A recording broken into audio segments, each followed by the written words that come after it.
RUU perampasan aset masuk prolegnas tapi menuai kontroversi. Ini dia masalahnya. Sobat BEP, seperti yang kita tahu, setelah unjuk rasa yang berulang kali terjadi pada akhir bulan Agustus yang lalu, DPR memutuskan memasukkan RUU perampasan aset ke prolegnas prioritas, di mana sebelumnya RUU perampasan aset sudah menjadi permintaan atau atensi juga dari pemerintah sejak pemerintahan sebelumnya. Namun demikian, ada pasal-pasal di dalam RUU perampasan aset yang dipandang oleh ahli-ahli dan akademisi dapat menciptakan dualisme hukum dan melanggar asas praduga tak bersalah dalam proses pidana. Pasal 2 RUU perampasan aset menyatakan bahwa harta benda seseorang yang tidak dapat dibuktikan secara sah atau secara formil asal-usul kepemilikannya dapat dirampas dalam hal terjadinya dugaan tindak pidana korupsi ataupun tindak pidana yang berkaitan dengan jabatan orang tersebut.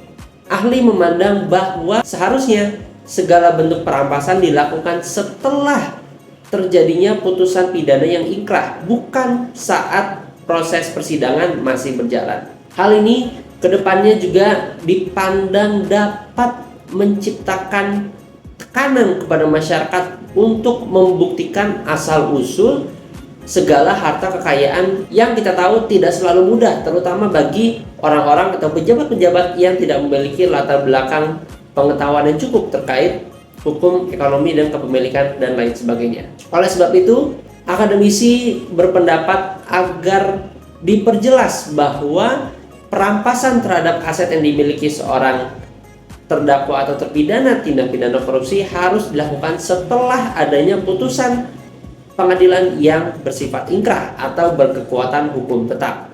Selain itu, muncul juga pertanyaan apabila pelaku tersebut sudah meninggal dunia dan hartanya diwariskan, karena di dalam RUU perampasan aset disebutkan bahwa meskipun telah meninggal dunia, hartanya tetap bisa dirampas dari ahli warisnya. Sedangkan akademisi berpendapat seharusnya harta yang diperoleh dari itikat baik tidak dapat dirampas dalam RUU perampasan aset. Nah, Sobat BP, tentunya kita tahu perampasan aset ini masih dalam penggodokan pembahasan yang intens di dalam DPR RI.